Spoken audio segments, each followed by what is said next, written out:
ba sa isang regular na casino employee, nagsisweldo ng 20,000? Bali sir, ano po? Ako po, kasi napag-iwanan po yung sahod ko eh. Ang basic salary ko po is 10,598.98. 10,500. 10,598.98 po. Ganun po kababa. Wala sa minimum yan. Yes sir. Yun At po. ang kinikita ng Pagcor, bilyones, tapos below minimum. Talo ka pa ng security guard. Yes sir. Mas malaki pang sweldo ko sa kasambahay ko. Yes sir. At driver ko. Yung mga matataas na opisyal sa Pagcor, nagsiyaman na naging bilyonaryo na. Alam niyo naman yan eh. Samantala itong mga empleyado, yung nagpapakanda ko ba, meron kayong mga empleyado, mga boss niyo dyan, pag lumabas sa kalye, 10 karapan na bodyguards. Bakit magpabodyguard pagkarami-rami? Takot ba siya na, dahil kumikita ng limpak-limpak sa lapi, samantala yung mga tao niya, bari-bari kinikita. No, sir. Well, we have to revisit that CPS law kung batas ba yan para magkaroon ng adjustment at ito mga employees sa Pagcor na pagkatagal-tagal, 37 years, 15,000 pa lang, Senator Coco. I'd like to acknowledge the presence of Senator Coco Pimentel. 15,700 you said? 15,500 po. 15,500, Senator Coco, 37 years. 37 years. Yung kanyang basic pay. Hindi makatarungan yan. Maybe Mr. Oscar Alvarez, Pagcor Employees Association, President. Wala pa rin daw. Hello po, meron na. Ano po ang tinatanong nyo? Kasi I've heard na, is it 200? 200 Pagcor employees ay na-terminate dahil pinaprivatize na ng Pagcor ang mga casino. Opo. Ganito po yun. Anong nangyari kasi, hindi po kami binigyan ng participation sa pagpa-privatize ng casino. It is presumptive that Pagcor has not completed the procedural requisite necessary for the replacement of new cost Pagcor Casino to a private operator. Moreover, there has been lack of any real consultative process with the stakeholder, including especially the employees of Pagcor Casino Philippine New Cost. It will place the government in precarious fiscal position. Long-term cost of privatization far outweigh the benefits of one-time sale of Pagcor-operated casinos and assets. Completely privatizing the casino industry will encourage predatory behavior among private market players. Ang mangyari po dyan, kasi sabi nga ni Congressman Olivares, hindi po binibigyan ng share ang local government kung walang Pagcor-operated. Kung ipaprivatize mo po ang buong Pagcor, yun po ayon sa plano ng voting chairman namin sa Pagcor, mawawalan po ng local share po ang LGU. Automatic po yun. So, hindi ko po in-encourage kasi na-privatize mo kasi hindi naman kami nakikipagkompetensya sa private. O, sa totoo po niyan, kami po nauna na nandito sa casino sa Pilipinas. Itong mga integrated resort casino, nakishare lang po ito sa market share namin. Pero ganun pa man, hindi po kami nabibehind na kumikita, at the same time kumikita rin yung integrated resort casino at nabibigyan ng employment ang mga Pilipino. Ngayon po, pag ibinigay mo na po ito sa foreigner, gaya ng ginawa po nila sa Yokos, na ibinigay po ito sa International Entertainment Corporation based in Hong Kong.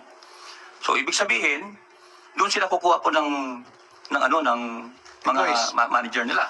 So, matatabunan po ang local employment natin dito. Okay, excuse me, Mr. Alvarez.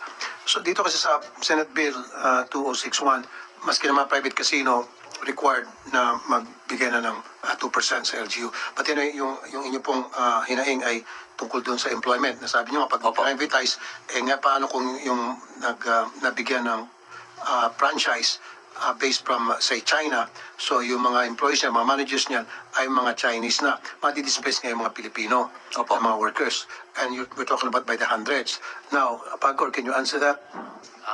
Thank you, Mr. Chair. At wala man lang daw consultation before all this happened. Sana meron man lang consultation bilang respeto sa kanila, bilang pagpapahalaga sa kanila because they've been serving Pagcor for so many years. Thank you, Mr. Chair. Sa katotohanan po niyan, Mr. Chair, there is no privatization at this moment. Yes, the management of Pagcor plans to privatize our casinos, and that has been pending in the Senate and in the House since 2011. But have they been consulted? Wala pa kong privatization ngayon, so hindi pa ko yun. Hindi nga even, no, Attorney Salvosa, nagpaplano pa lamang kayo, sinasabi niyo na sa kanila para hindi magkaroon ng uneasiness, Yes, Mr. Chair. anxiety. Kasi chichismis yan, uy, magkakaroon pa ng privatization, magkakaroon ng bulong-bulungan. Yung iba hindi na mapakali. Siyempre, may mga pamilya, may pinapakain, may pinapaaral yan, may sinusuportahan. Magkakaproblema na sila, uy, mawawalan na kami ng trabaho. Dapat that has to be explained to them. Ito yung plano, mga kapatid. Ito yung mangyayari pag sakaling tuloy ito. O ano pa sa inyo, ang tingin nyo, mag-contribute kayo, magbigay ka ng inyong opinion tungkol dito. Kailangan kasama sila doon sa plano ninyo. Yes, Mr. Chair. But Get them involved, but hindi nyo ginawa eh. yes, Mr. Chair. As of this moment, we are not yet talking to them about the privatization because there is no privatization. Pero there's been a plan. Yes, Your Honor. But Kaya nga, yun ang sinasabi ko. Sa planning stage pa lamang, ini-involve nyo na sila. wala pa ho kasing complete Maski na na plano, no. Mr. Chair. No. Nagpaplano pa lamang kayo, ini-involve nyo na sila. Okay, Mr. Chair. Put yourself in their shoe. At ikaw ay mayroong pamilya. Your work, your job is at stake. Yes, Sa Mr. Chair. pagpaplano pa lamang na ipaprivatize na to, nandun agad yung, siyempre, makakalat yun sa kanila eh. Uy, next year ba, pag nag-privatize na to, may trabaho pa ba kami? O, yung mga misis nila, mga anak nila, magkakaproblema. Dapat nag-usap-usap, wag yung kayo-kayo lang. Mahilig kayo naman kayo-kayo lang dyan sa pagkor eh. Di ba? Pero pag sa mga pogo and all, ang bilis-bilis nyo. Yes, Mr. Chair. Hindi dapat. Dapat may involvement. Your Honor. Every move na gagawin ninyo na maapektuhan yung mga empleyado, they have to be informed. They're part of the stake. They're Yes, Mr. Chair. considered stakeholders. Your Honor, please. They're part of the family. Yes, Your Honor. Your Honor, please, actually nagsimula yan when our chairman actually held a town hall meeting specifically to inform the employees of what will happen, of what's the circumstances behind not the privatization of New Coast, but the closure. The application of the owner of the hotel, nag-apply po kasi yung owner ng hotel ng lisensya. Kaya nabigyan sila ng lisensya at yung aming branch na nandun na nag-ooperate, yun po ang isasara. Yun lang po. Bakit hundreds ang na-displace? Sige, would you like to react? Or would like to react? Mr. Samson or Mr. Alvarez? Mag-react po ako. Actually, ang PAGCOR ay nag-ooperate sa dalawang sistema. O tatlong sistema pala. Una, yung integrated resort. Pangalawa, yung 100% PAGCOR casino. At pangdalawa ay yung tinatawag na PAGCOR with proponent, private proponent. Okay. Ito pong sa New Coast po ay nag-ooperate po ito pag PAGCOR with agreement with a private proponent. Hindi po siya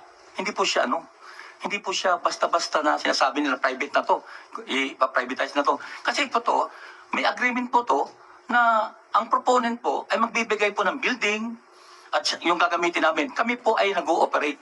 So, ang hatian usually dyan is 65-35. For 65% sa PAGCOR or 35% sa private. Pero pag naging integrated casino po yan, magbabaliktad po. 75% na lang po, 25% na lang po ang PAGCOR. At 75% po mapupunta po sa private. Ganun po ang magiging sistema. Bababa po ang kikitain ng gobyerno dito sa New Coast. Pag ganun mangyari, at sa katunayan, yung sinasabi po, Kung lumilitaw, binibenta na. opo, Sa ibang, binigyan po sila ng provisional license pero hindi pa nila napatutupad kung ano po ang nakalagay doon sa provisional license. Una, yung 250,000 na square meter na requirement. Wala pa po. Pangalawa, yung absorption. Hindi po kami na-absorb ng private. Ang ginagawa sa amin is mag-apply ka. Kung tatanggapin ka namin, hindi. Parang ganon. Tapos, nagbibigay po sila ng sweldo na parang hindi naman katanggap-tanggap na applyan. So parang sinasabi, wag na kayo mag-apply sa amin. Ganun po nangyayari ngayon sa New Coast. kaya nga, I will file po a resolution, separate resolution para i-question po yung wisdom ng PAGCOR na ipaprivatize itong mga remaining PAGCOR casino. Tama nga naman, nakikita ko yung sense ng sinasabi ni Mr. Alvarez na nasi-short change dito ang ating gobyerno, nababaliktad. Imbis dapat ang gobyerno natin mas malaki ang share, mas malaki ang share nung for the entity o kung sino yung private owner at kung lumilit na lang yung share ng gobyerno natin and plus, nadi-display sila. Mr. Salvosa. So, walang kasiguraduhan kasi they are asked to resign and then, of course, you're free to apply. Pero walang garantiya yun na i-absorb sila nung bagong owners na na-privatize na nga na casino. Mr. Anong guarantee? Yun pong placement or yung paglipat ng mga empleyado namin sa bagong operator. That is also part of the agreement. And because, of course, our employees are experienced already and already actually working there, doon mismo sa casino na yun. Actually, yung nag-apply, lahat po na nag-apply doon ngayon ay 100% inabsorb. And then, aside Okay, from that, tumatawa si Mr. Samson. Mr. Samson is the VP. Good afternoon po sa lahat po na nandito, especially po sa honorable senators and congressman natin. Una po, yung huling-huling statement po niya na sinabi na lahat daw po nang nag-apply in-absorb. Just to let you know po, ako po ang unang-unang nag-apply sa CF New Coast po. And as of now po, nakapasa po ako sa first interview, pero yung second interview po, hindi na po ako nabalikan. Marami na pong na-absorb, pero hindi pa po ako nababalikan ng New Coast. Ilan po yung hindi na-absorb, Mr. Samson? Sir, sa 938 po na nag-apply po, sa 938 po na tinanggal po nila, hindi po nila na-meet yung requirement po na mag-absorb ng 50%. And take note po, 50% lang. opo, ang nilagay po nila sa provisionary license po kasi is 50%. So, New Coast is required to absorb 50% of the employees po who are existing na nagtatrabaho po sa New Coast, Pagcor New Coast. Ngayon po, hindi po nila na-meet yun. Kasi po, hindi naman po, una po, hindi po kami in-absorb. Ano po natin, himayin po natin para mas maganda. Ang ginawa po kasi ng New Coast management is pinag-apply po nila kami imbis na in-absorb po nila kami. Pagkaiba po kasi yun. So ang nakalagay po sa PL is to absorb the employees. Ang ginawa po nila is pinag-apply kami. Okay, so therefore, Mr. Salvosa, ang gusto ko mangyari dito, lahat, 100, not 50%, lahat ng mga empleyado sa Pagcor na dapat ma-absorb nitong casino na privatize na, nag-privatize na at binento nyo na sa private, maliban na lang of course dun sa mga empleyado na may mga problema. Okay? May mga administrative problem. Pero kung wala, dapat they all should be absorbed. Wala na application, dapat automatic na. Mr. Chair, kaya po may application yan kasi may tatlong option na ibinigay doon sa empleyado. So we wouldn't know kung ano ang gusto nila doon sa tatlong option. Yung tatlong option po kasi is mag-apply sila sa bagong operator, mag-apply ulit or magpa-placement doon sa mga natitirang posisyon sa Pagcor, or magtumanggap ng retirement or redundancy. So kung hindi ho sila positively pipili noong any of the three, hindi po namin malalaman. Mr. Salvosa, kasasabi nga lang kanina Mr. Samson na hanggang ngayon, naka-second interview na siya, hindi na siya binalikan. At yung 50% requirement na i-absorb yung mga Pagcor employees nung na-privatize na casino, hindi nasusunod. Mr. Ang Chair. gusto ko mangyari, 100% dapat i-absorb. And I understand na yung owners may karapatan na mag-hire ng kanyang mga tao. Siguro sa management, okay yan. Gusto maglagay ng mga manager niya, mga VP niya, karapatan yun. Pero dapat yung mga Pagcor employees na matagal na sa work sa casino, meron silang security of tenure, respetuhin yun. Mr. Chair, kaya po hindi naabot yung 50% ay kakaunti ang nag-apply sa MSPI. It's not the fault of MSPI. Mr. Samson, kukunti lang daw nag-apply sa inyo? Yun nga po yung problema, Senator Raffy. Kaya po kasi konti ang nag-a-apply is hindi naman po ina-absorb yung employees. Ino-offeran po sila ng mas mababa dun sa tinatanggap nila. For example po, ang common salary po halimbawa ng isang empleyado or ang common income po, huwag na salary, income po para makatotohanan. As halimbawa is 20,000. Ang ino-offer lang po ni MSPI is 10,000. Ay, gaguhan. Lokohan So yun. ang layo po ng diferensya, Mr. Kahit na sino tatanggi. Yes po. Kaya po Kumikita ko ng 20,000 no, dididimot mo ako. Tagal-tagal ko na sa Pagcor, madidimot ako 10,000 na lang. Hindi ako papayag. Kaya pala, hindi na nangyari yung kagustuhan nila na Yes. 100% absorb. Kayo, 50% nga, hindi nyo na kaya. At saka, Senator Raffy, correct ko lang din po yung mga sinabi ni attorney kanina. Sabi po niya, nagsimula daw po yung information drive niya during the town hall. Correct ko lang po yun, hindi po totoo yun. Kasi po, So, ibig sabihin sinungaling to? yes po. Sinungaling ka pala, Yes Attorney po. Salvosa. Kasi po, simula pa lang po nung briefing, bago pa po magkaroon ng town hall, kinokondisyon na po nila kami na magpa-privatize kami. So, as early as... So, the town hall meeting happened or it did not happen? The town hall meeting happened, sir. Pero, It happened. again, prior to that po, kinokondisyon na nga po nila kami. Wala pa pong ano. Tsaka, sir, wala po silang nilabas na black and white. Puro po yan, verbal lang. Doon sa town hall meeting, meron ba yung exchanges of discussion? Sir, eto po, meron po kaming exchanges of discussion. Hiningan po namin sila ng minutes of the meeting. Hiningan po namin sila ng mga requirements, yung mga PL, MOA. Up to now po, hindi pa po nila nire-release sa amin yun. Okay, so pinayagan ho ba kayo doon sa town hall meeting na magtanong? Yes, sir. Ano po? Sinagot nila? Di po nila sinagot direkta. Kasi nga po, hindi daw po sila lawyer or ano. So, hindi mga kayo ganun po, satisfied? ano. Hindi po, sir. Hindi po talaga. So, bali useless po yung town hall meeting na yun, Attorney Salvosa. Your Honor, please, the whole board and the chairman was in the town hall meeting. It was the chairman who was presiding in the town hall meeting. I was there, Your Honor. I was answering questions of the employees. HR was there. The licensing was there. So, I don't know why hindi raw sila pinayagang Mr. Samson, Sir, tulad yan, sir. Nandun po siya. Kung maalala po niya, tinanong po siya ng isang pit supervisor namin during the start of the session of the town hall. Tinanong po siya directly, can you assure us na magkakaroon kami ng security of tenure? You can ask him ano pong sinagot niya nun. ano po sinagot niyo, attorney? Ang sabi ko, Your Honor, merong trabaho para sa kanila. Hindi nga, can you assure? Ang tanong, dapat yes or no? Yun lang po ang sabi ko. Because I cannot, siyempre mag-a-apply sila, Your Honor. Hindi ko sasabihin na desisyon ng isang kumpanya. Pero dapat i-guarantee nyo, Mr. Salvosa, kayo yung PAGCOR eh. Kasi kung ayaw bigyan ng license yung nag-a-apply para ng casino, na private franchise or franchise, magkaroon ng private franchise sa casino, pag hindi yung walang magagawa yun. Yes, So Mr. it's Chair. you call the shots. Pwede yung sabihin, sige, bago namin kayo aprobahan, kailangan i-absorb nyo certain numbers of employees. Yes, Mr. Pwede yung Chair. ilagay doon sa kontrata. Kasama ko At yun sa usapan. walang magagawa itong mga gustong mag-apply ng casino. Yes, Mr. Magkaroon Chair, ng casino. Yun nga, we still give the new licensee the discretion to choose kung sino ang kanilang empleyadong i-hire. We cannot force them to do that. Nobody, I think, could force them to do that. No, sir. I beg to disagree. These people na matagal ang tatrabaho sa PAGCOR, as long as wala silang problema wala silang administrative case, at okay yung kanilang record, for me, dapat i-absorb sila 100%. Maliban na lang doon sa may mga pagkakasala, maliban doon sa mga tamad, siyempre may mga annual review, di ba, yung mga employee, then ibibigay yun sa bagong gusto mag-apply ng para maging licensing, casino license sa PAGCOR. Tingnan niya. Okay? Yung mga may record, huwag niya absorb, pero yung walang mga record, malinis, at 100% rate, kailangan ma-absorb yun. Pwede yung ilagay yun sa kontrata niyo. Walang magagawa yung gustong mag-apply ng license. Walang magagawa. Yes, Mr. Chair. Nakalagay naman na, nandun naman sa ano yun, talagang mag-absorb sila. Now, as to the one issue na mabilit daw yung sahod. Well, Mr. Chair, PAGCOR has been there for 40 years. Siyempre, through the years, tumataas yung benefits namin. Comparing them to essentially a startup. Siyempre, yung parang bata yan, gumagapang pala ngayon, Your Honor, yung kumpanya. Actually, that is what happened with the Entertainment City. Noong magbubukas ng Entertainment City, naglipatan yung mga taga-PAGCOR. There was they did not take any mas malaking sahod. But they took the opportunity to be the pioneers of that operation.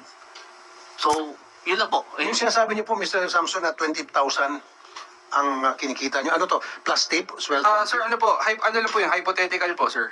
Hindi niyo pinipilan dito yung tip. Hindi po namin, kumbaga, Yung in-explain sweldo ko lang lang. po sa inyo yung difference. Hindi po yung exact figures kasi iba-iba po. Okay, sige. Alam mo, sa isang regular na casino employee, nagsisweldo ng 20,000? Bali sir, ano po? Ako po, kasi napag-iwanan po yung sahod ko eh. Ang basic salary ko po is 10,598.98. 10,500. 10,598.98 po. Ganun po kababa. Wala sa minimum yan. Yes, sir. Yun At po. ang kinikita ng PAGCOR, bilyones. Tapos, below minimum. Talo ka pa ng security guard. Yes, sir. Mas malaki pang sweldo ko sa kasambahay ko. Yes, sir. At driver ko. Mr. Chair. Ba't ganun? 10,500. Mr. Chair, that is the basic salary.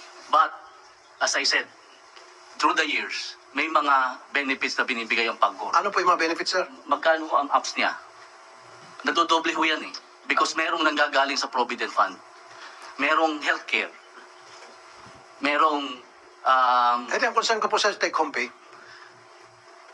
yung take-home pay ko kasi, yun nga ho, double Kahit kung sabihin natin sa tatari mo ng benefits, health benefits and all, pero pag-uwi niya ng bahay niya, 10,500 ang tatanggap niya sa isang buwan, kulang po yun. Mr. Chair, Sa isang pamilya na dalawang anak. Mr. Chair, sabi ko nga ho, dodoble yun. Because of that release dun sa Provident. Magkano take-home pay niyo po? Sir, una po muna. Magkano po yung regular? Ano po magsasabi kasi matagal na po ako sa PAGCOR since 1986. Ang basic salary ko is 15,500. Mayroon din akong allowance lang. Kasi hindi mo naman pwede makompute yung allowance sa retirement pay. Sandali po, sa 15,500 na sweldo niyo, ilang taon na kayo sa PAGCOR? 37 years. Sa 37 years, hanggang ngayon, 15,700 lang sweldo niya. Wala pa sa minimum. Again, Mr. Chair, that is the basic. Regardless, sir. No. Basic is basic. Sige, naintindihan ko ang basic. Pero dapat, ang basic pay niya, dahil 37 years na siya sa PAGCOR, hindi na dapat 15,700. Your Honor, that was the way it was structured by previous administrations na... Well, then baguhin natin tong structure ninyo. Yes, Mr. Chair, but we are, because there is the GCG law since 2010, hindi ho namin mabago. We are just now applying for the CPCS. Pag nabago ho po yung CPCS, doon po lataas yung basic. But we have to go through that process, Mr. Chair. Yung mga matataas na opisyal sa PAGCOR, nagsiyaman na naging bilyonaryo na, alam niyo naman yan eh. Samantala itong mga empleyado, yung nagpapakandako ba, meron kayong mga empleyado, mga boss niyo dyan, pag lumabas sa kalye, 10 karapan na bodyguards. Bakit magpabodyguard pagkarami-rami? Takot ba siya na, dahil kumikita ng limpak-limpak sa lapi, samantala yung mga tao niya, bari-bari kinikita. Yun lang po ang naging problema namin since 2010, Your Honor, yung pong CPCS.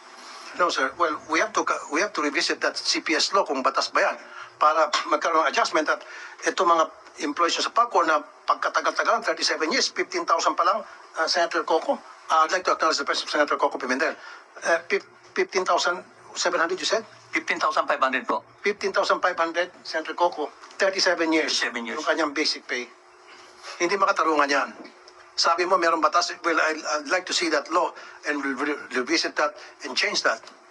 Amend that. Para pumantay sa industry standard yung kanilang sweldo. Yes, sir. Mr. Tungkol po sa sinasabi niyan CPCS na ginagawa sa ngayon, since naglalabas si President Rodrigo Duterte ng Executive Order 150 ng 2021, October, pero ang nagtatanong po ako sa GCG, bakit hanggang ngayon hindi pa napapatupad sa amin ng CPCS? Samantalang kami na lang ata ang GOCC na hindi nabibigyan ng ATI o ng CPCS authority to implement. Ang sabi po sa akin ng taga GCG, dinidribble daw po ng PAGCOR para hindi matuloy ang CPCS. Ayan, bakit yung dinidribble, Mr. Salvosa? Hindi ho totoo, dinidribble namin. Actually, minamadali ho yan. Oh, kung minamadali, sana wala na sila dito ngayon. Hindi sila magreklamo. Actually ho, hindi ko alam kung sino nagsabi sa kanyang dinidribble ng PAGCOR. Sino nagsabi sa inyo na dinidribble? Ang head executive assistant po ni dating chairman ng GCG, ni Commissioner Quiros, Justice Quiros. Ang nagsabi po sa akin, si Attorney Ramos Reyes, na oo, nagpapasa po sila, pero kulang. Anin mo yung kulang kung hindi naman ma-aproban. So ang tingin po ni Attorney Ramos, dinidribble. Kasi kung kinukumpleto nila ang pagpasa ng mga papel, automatic ma-aproban po. Attorney Salvosa. Your Honor, please, I think that if that is the perception of the person, it's not reflective of the position of the agency. Sir, yung sinasabi mo, it's not the perception. Para sa akin, hindi mahalaga yon. Mahalaga rito na meron silang mga sinasabi, supported by facts, na 37 years na sila, 15,500 pa lamang ang kanyang basic. Ikaw, Mr. Samson, ilang taong ka na? Sa PAGCOR? Sir, by April 16 po, I will turn 12 years na po sa organization. Ito naman, 12 years na, ang basic salary niya, 10,500 pesos. Mas malaki pang sweldo ng kasambahay ko.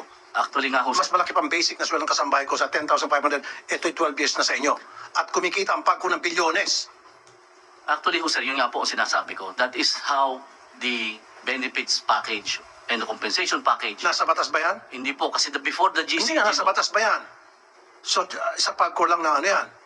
noon po kasi ang No, tanongin ko, di wala sa batas. Your Honor. So, kayo lang gumawa-gawa.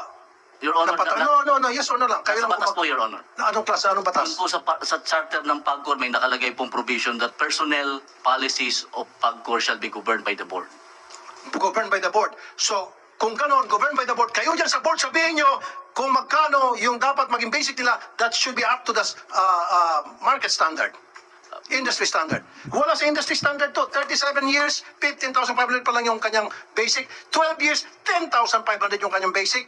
Kayo lang pala dyan sa board ang gumagawa ng patakaran. Your So, Honor, baguhin yung patakaran. Sino ba yung mga nasa board? Magkano ba sweldo ng board? Ikaw, member ka ng board. hindi po. Magkano sweldo ng board? Isang member. Magbigay ka ng example. Wala akong sweldo, allowance lang po. Magkano allowance per meeting? Kasi alam ko, per board meeting, magkano? Hindi ko po alam yun. No, imposible. Miss Sharon Quintanilla, magkano? Huwag ka magsinungaling dito. Tumas ka kayo, tumayo kayo, magkano kayo? Ipawot nga ito. Tumataga pag-comsec. Mag-out mga to.